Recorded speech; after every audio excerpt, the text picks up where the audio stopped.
따지야하오. 안녕하세요. 중국어 강사 김재영입니다. 오늘 제가 여러분께 소개해드릴 부분은 오픽 중국어에 대해서예요. 오픽에 대해서는 다 알고 계시죠? 그래서 오픽의 중국어란 무엇인가라고 간단하게 설명드릴 거고요. 그 다음에 오픽 공부를 어떻게 해야지 점수를 높일 수 있는지 노하우를 공개해드리겠습니다. 자, 오픽 중국어를 공부해야 되는 이유는 뭐냐면 대기업 취업과 승진의 필수는 물론 시험을 위한 시험이 아니라 중국어 회화까지 중국 사람처럼 표현할 수 있다는 것에 있죠. 그 다음에 오픽 특징을 볼게요. 다 알고 계시죠, 여러분? 기존의 배경 설문조사를 하게 되면 그 조사에 근거하여서 문제가 나와요. 내가 여행하기를 좋아한다 체크하면요. 여행 좋아하지? 라고 해서 여행에 대해서 말해봐 라고 나옵니다. 굉장히 재미있는 문제 유형이에요. 그 다음에 시험 총 시간은 40분이고요. 문제마다 제한 시간은 없습니다. 그 다음에 내려갈게요. 제일 중요한 건 뭐냐면 일상생활 관련된 주제 위주로 출제가 됩니다.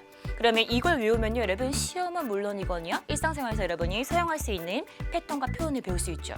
자, 그러면 소개를 해드릴게요. 유형이 뭐가 있는지 소개, 묘사와 세부 설명. 그러면 이것을 묶어서 저는 한 가지로 표현할게요.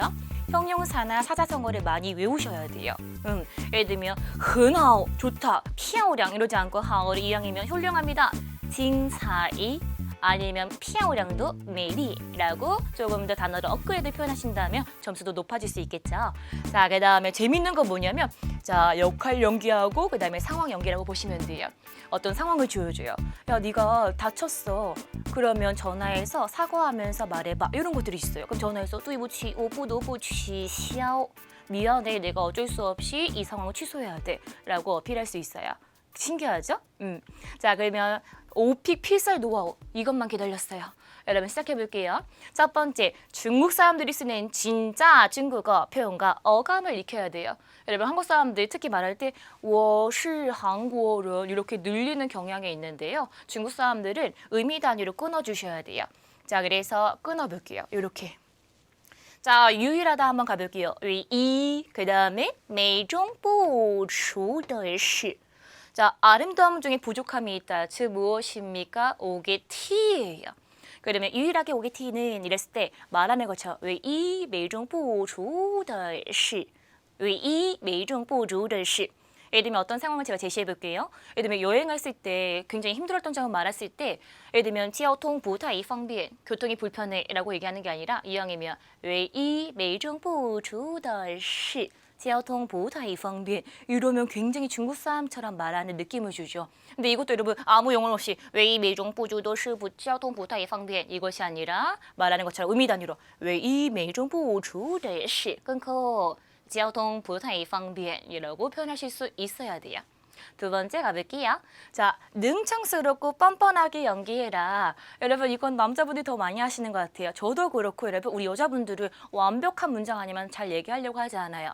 예를 들면 모르겠으면 对不起,我真对不起 이런 식으로 사과하던지 아니면 기억이 났으면 对了 라고 하시던지 결론 부분이 생각이 안 나면 你呢? 니 주의다 너 라고 되려 질문한다든지 이런 식으로 이용하시면 여러분 오히려 시험이 굉장히 부드럽게 풀려나갈 수 있어요. 또 그런 거 하면 자기도 긴장이 풀리기 때문에 좀 더 좋은 문장도 많이 생각이 나고요. 괜찮으시죠? 그 다음에 여러분 오픽 시험의 장점은 무엇입니까? 정답이 없어요. HSK는 뭐예요? A가 아니면 B예요. 그죠? 그럼 틀리는 거예요. 하지만 오픽 시험은 뭐냐면 여러분이 그 말하는 그 모든 것들이 정답이 될 수가 있습니다. 그 다음에 마지막 한번 가볼게요. 어떤 주제가 나오더라도 무난하고 유창하게 들리는 패턴을 외우자라는 뜻이에요. 자, 제가 서론에서 나오는 거, 본란에서 많이 나오는 거, 그 다음에 결론에서 많이 나오는 거 정리 한번 해봤거든요. 볼게요. 자, 서론에서 많이 나오는 것은 뭐냐면 자, 오픽의 주된 문제 유형은 뭐냐면 잊지 못할 경험에 대해서 말해라 라는 뜻이에요. 그러면 이렇게 말한 거죠. 끊어서 두 덩어리로 다시 한번 두 덩어리로 그죠? 我还记得 나 아직도 기억이 나. 那天的事情 그날의 기억이.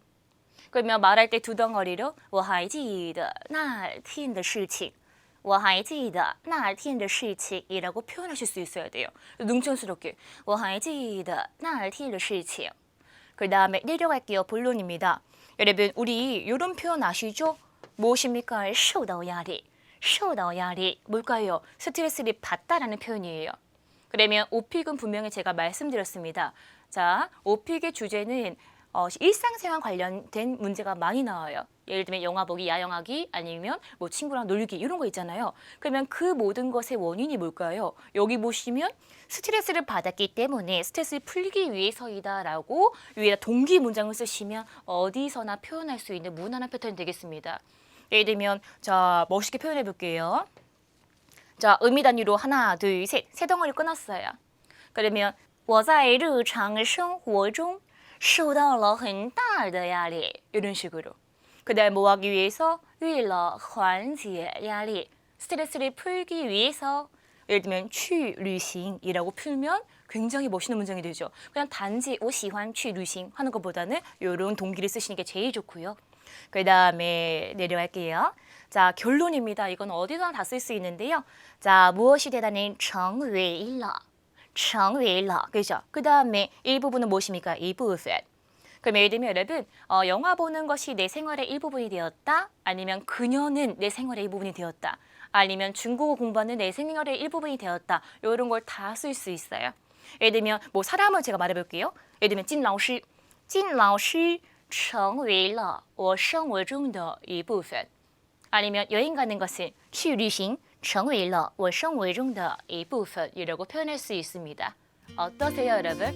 들어보시니까 시험을 위한 시험, 자격증을 공부하는 것이 아니라 여러분들이 이 표현을 공부하시면요. 중국어 자격증은 물론이고 진짜 중국어를 공부하실 수 있게 됩니다. 오픽 중국어는 절대 어렵지 않습니다. 여러분 같이 파고다에 오셔서 같이 공부해보는 것은 어떨까요? 지금까지 중국어 강사 김재영이었습니다. 大家辛苦了。